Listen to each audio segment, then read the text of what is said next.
Right, evening everyone. It's 5:10 Eastern, Sunday, the 2nd of August. Welcome to another Unmissable Sunday show. Benny's in St Barts. How's that? It's great. It's great. It's fantastic. Are you checking in on the shaman? We're going to talk about him. We are? Okay, great. He's pretty good. We were at dinner last night. A couple of early arrivers, and Mike Green and Tom Roderick, two former guests of our show, who I'm staying with. It was fun. We had a good time. Excellent. Well, listen, I've been doing some soul searching over the weekend, and inspired by Dr. Strangelove, I've tried to figure out what it would take me to embrace duration.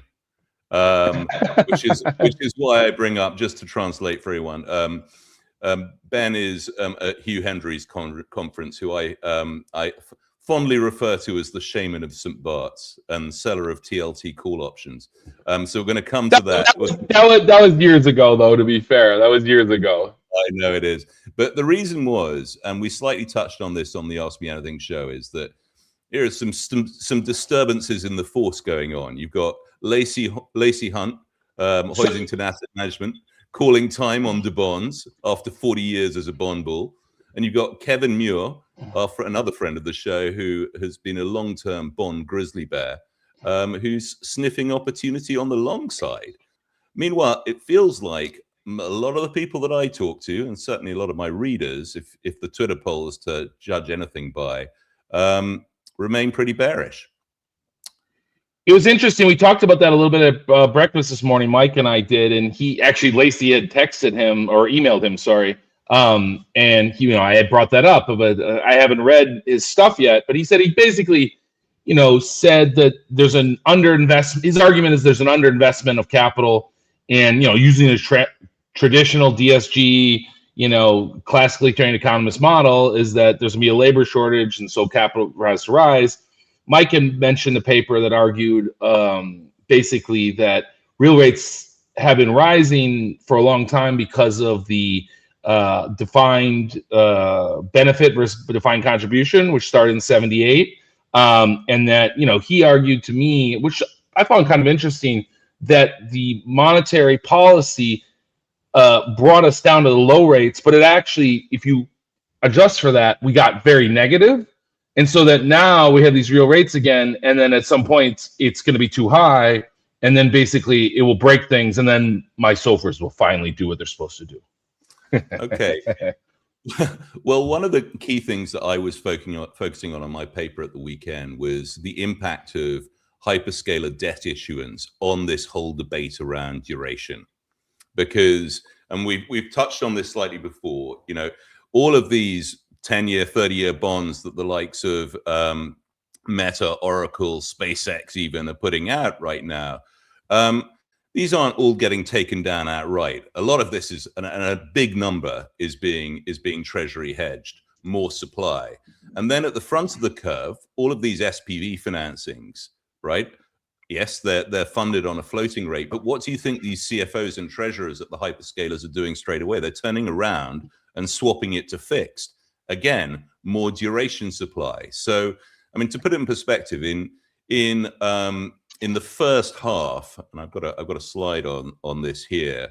In the first half, the big five hyperscalers issued over $200 billion worth of paper in the public bond market. Now that's $100 billion of potential supply in terms of duration hedges, right? And that's and to put that in perspective, 100 billion is versus $240 billion of 10-year notes that was issued by the Treasury in H1. So, I mean, I think that's an awful lot of competition, right? And just another reason, why, to your point, you probably want to stick with your hedges at the front of the curve, to my mind. Yeah. I mean, I think the steepener, I was talking to our friend Dave Dredge about this, and I think I've talked to you a few times, Rupert. I think the steepener is just the dominant trade right now. I mean, because, we got a good glimpse of that last week where we had a bear steepener that was vicious. Okay, you're okay there. Then we get a bull steepener on Friday, and, everyone in the show knows my view is that rates are going to go a lot lower. I don't know what will happen in the long end. Most likely it'll come in some if that happens, but it's not. I don't think I think you'll get a widening the spread, and that's usually what happens at the end of cycles, right? Do you think that there'll be some kind of panicky hike before the cuts, right? Because it's the path that's going to be really interesting here. We've had them in the outer districts, right? We've had multiple countries raise. It seems as though Japan was fairly hawkish on the Thursday night, Friday. Not maybe as hawkish as you'd like, but they were hawkish-ish. And they're still too low for the current situation. So it was jawbone hawkish, right? I mean, I would have thought, which is what central bankers do, right? Like, let's be clear. That is a big part of what they do is jawbone hawkish, us yen bulls were hoping for just a little bit more. Yeah, I mean, look, had to check in on Yen Bulls Anonymous. To be honest, I cut most of my yen length ahead of the BOJ. Yeah, that was a fantastic trade. You got 5 or 6 big figures in a day. What are you talking about? That was awesome. And to be fair to everyone, that's how you trade the yen. Until they get serious and show you what you need to see, the beach ball path has been rising with a left skew. Here we get a 5 bases or a 5 big figure. Right? I think at one point we had a 10 big figure retracement. So I think it was 24 summer we had a 10 figure retracement, and so you get these sharp moves down. So they're great convex trades for short-term tactical trading, and good timing for Kevin to come on the show and say that, and good for you for making some money. But you need to see them be real serious, and I don't know. It doesn't seem, to your point, that we're going to see what we need to see yet. What's your take on the accidentally on purpose to-do list that Besant wrote for himself that got caught by the photographers? You saw the to-do buy yen, $5 to $10 billion, had written that in non-trader speak. I missed that. I travel St Barts, which from LA is a bit of a beast, so I haven't been as on it. But I did see that there was a rate check, and so it was clearly something else. You've got to see this. You've actually got to look it up. He basically wrote on sort of White House notepaper to do buy 5 to 10 bill of Japanese yen. I mean, it's kind of ultimate trolling. It really is. Or high level forward guidance of and I think that you got to remember they have done this. The Fed has stepped in many times. I think we had, and the first time we had David on our show, he told a story about how, it was when they saw the ticket of the Fed on the other side, not the Bank of Japan, they decided, okay, we're done. We're getting out of our position and we're going the other way. Absolutely right. But I mean, I haven't read Mike's note yet. It's sitting in my inbox overnight. I saw a fun title about clean up in aisle 9, made in Japan, Yeah. What did he have to tell you about it at breakfast? Nothing. I mean, basically, we're kind of in alignment, as we often are, about the situation. I don't want to give too much away because I want also people to read. I want to put my Japanese paper out, so I don't want to have competition of it. Read mine, then we can come back to it. Waiting for Godot. Okay, well, listen. Let's stay with these hyperscalers because an update of where we are with these credit spreads. It is, I don't know. I mean, certainly earnings week last week did nothing to calm jitters in the credit markets around the pace of issuance at all, right? No, I mean, they came off the absolute peaks, a little, but no, it didn't, because the reality is no one. I mean, Microsoft sounded somewhat prudent, and Amazon sounded like, hey, we fired our AI frontier engineers, and so those two traded the best, right? They are both up 15% their equity on the day after their announcement.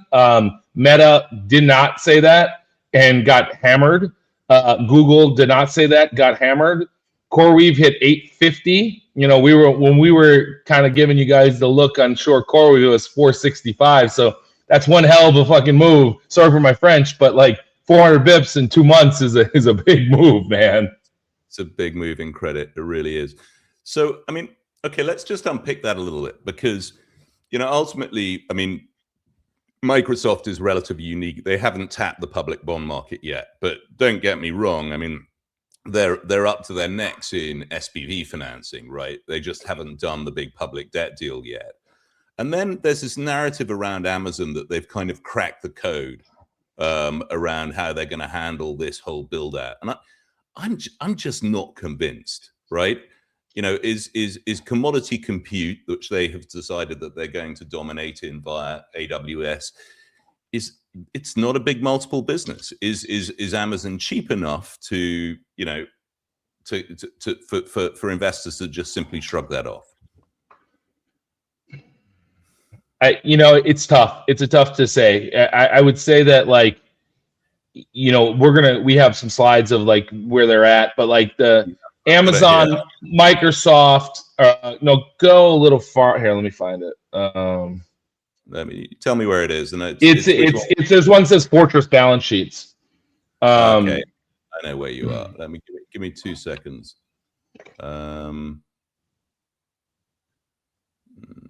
It's Google, Microsoft, Amazon. But basically, like I don't know how much we're getting into it, but like I updated my off-balance sheet monitor, which has the debt, but then also what Rupert's talking about, which is the commitments, the lease, the uncommenced leases. There's a lot in the off-balance sheet. Total exposure increased over $1 trillion. In a week, or I guess the last time I ran it was July 20th. But these three have the best situation of them. And then if you go to the next one, you see step down, which is, or one back, sorry, Meta and SpaceX, and Meta's CDS has been climbing, its equity's been dropping. Rupert's favorite stock, SpaceX stock, is basically has no bid. It's literally a bidless stock. So they've got their maiden earnings this week, and the lockup expiry comes 2 days after that on the 6th. So they're reporting Tuesday. And then you got Oracle. They have a weird reporting schedule, but we're sitting, that thing's trading at junk.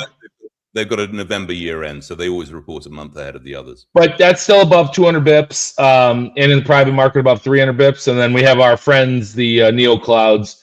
Nebius doesn't have credit spreads, but that CoreWeave, as I mentioned, 850. So yeah, look, I think the bottom line here is that the credit market is the market to watch. That's a big feature of my Japan essay, talking about the collateral is different. Now it's silicon. But lending against GPUs as collateral to then buy more GPUs, no different than the land standard in Japan back in the 1980s. And we're now it's look, we've been talking about it for a while, but it's now becoming, people are aware, right? Like, would you say that's fair? Like, it's becoming, not only is the credit market aware, but I think the average equity investor is starting to become aware as well. I think that's fair. I think that, one thing's for certain. I think we got accused in the comments box the other day of saying that AI wasn't macro. I think AI is absolutely macro right now. I think I'm just picking it up for a segue rather than an argument. But I think ultimately, whatever you think about the final path of this technology, it's inflationary at this phase. And its impact, as I've just been going over, is definitely distorting supply demand in duration, in the duration market, synthetic and cash. I think that just sort of, and just to round out where I was on the sort of the broader red team debate about my passive aggressive antipathy towards bonds.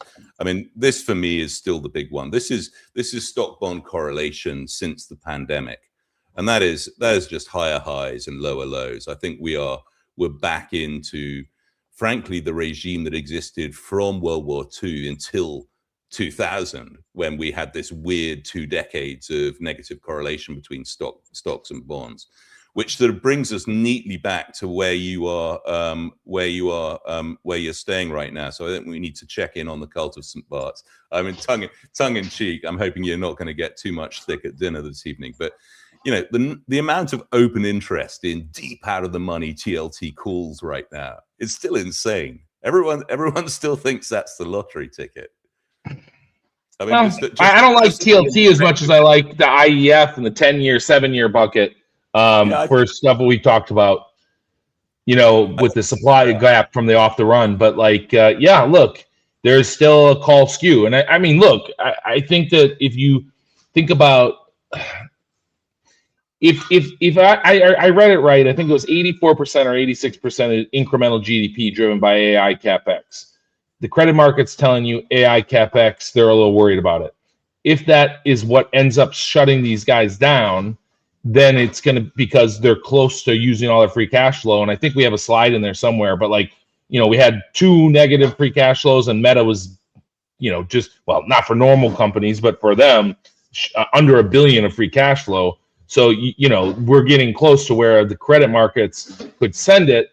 If they send it, and then that was the growth driver, especially because of the financialization and, you know, all the wealth effects or wealth channel stuff that you want to talk about, then you get growth to roll over, and that will be the argument, I guess. Yeah, I think that seems clear to me. But just going back to this thing, so the biggest open interest in those TLT calls is at $120 out to January, out in January 28. That would be a sort of a move back to pre the bond rout of 22 for those calls to print, just to put that in perspective. Well, there's some convexity in it. That's all I'll say. Well, you can buy two delta calls whenever you want. They probably go to option heaven. But interesting thing, the other thing I was looking at, and this is the move index inverted versus the S&P. Would have probably been more helpful to have put the S&P on a log chart. But really, what I was looking at is probably more important than the level is as ever, is the rate of change and the broader direction. But it does look like the move wants to push higher, which is lower on this chart. The question is, when do equities start to care about that? I think we got a Fed that's not offering forward guidance right now, which I think would be a big part of the rise in interest rate volatility. We talked a bit about that with Dave the other day. You know, the relationship between treasury volatility and equities has been pretty good and true for the last 2-3 years. You know, maybe that's the scene of the crime if we are to get some kind of pullback. Yeah, that's very possible. Yeah, I think, you know, the move lines up so well with the spread of mortgages over the long end treasuries historically. I think that, you know, look, if move rises, it most likely means VIX is going to rise, which is going to be bad for equities, essentially. I think so. And with these rising rates, do you think gold's got a chance of catching a bid here, or does it not matter? I think this is gold against. I mean, I in my note of the weekend, I did the classic GLD TLT chart. This is gold against zeros, which I think if we're going to compare hard asset duration with fiat duration, the zero coupon bonds are probably the better way to look at it. And I think this is a weekly chart now, which has turned well ahead of the 38% fib retracement. I mean, I have a feeling that looks good. That chart looks like a buy. Like let's just be clear. That chart looks like a buy. I think that looks like a buy. I think it really does. Yeah, I mean, anyway, like I'm going to write up a bit more about that today, but I think that you know, all of the real rate concerns around gold, I think we might need to put to one side this time. I think it's ready to move. Look, I think we talked about it last week, didn't we? We said it might be time to start nibbling on gold. I can't remember if that was on or offline. I can't remember. Yeah. No, I think that, like, yeah, we did. We talked about maybe you sell puts or whatever, but like, yeah, I think gold is interesting because again, if you're buying TLT calls or SOFR futures, it's kind of the same trade, right? Like it comes back to kind of what we've been talking about a lot. Is a lot of this is just all one trade. Well, I mean, I hope my takeaway from this call is that hey, Mike in the back. My takeaway from this call is that I think the TLT call and the SOFR call is a very different trade, because the TLT call is an expression solely on the deflationary bust outcome, right? Oh, look at this. Your personal masseuse has joined us. Yeah. That's he lectures about real rates while he gives them a masseuse, or he gives them a massage. Like whispers in your ear.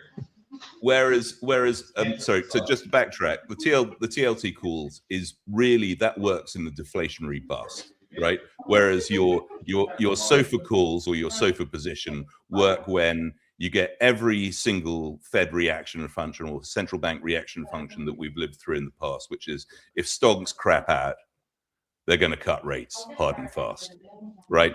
Yeah, and if they don't, you know, then it's just like a really ugly situation, basically. I think that's the understanding. Any hot takes on the island around the Middle East this weekend? I have not heard that brought up once. Yeah, actually, except for that there's we had rolling power outages that people were having 4 hours off, 4 hours on the island. So, you know, that reminds me of what they were talking about in Thailand. It reminds me, we talked about my buddies in Mauritius. You know, outer districts have energy issues. Well, they've taken Brent down to $84 a barrel on hyperliquid over the weekend. Let's see. Yeah. Well, I mean, so we're talking well ahead of the futures open right now, and we'll be done before the futures do open. But you know, the crypto markets are suggesting stocks up, oil down. Right? Let's see how long that lasts this week.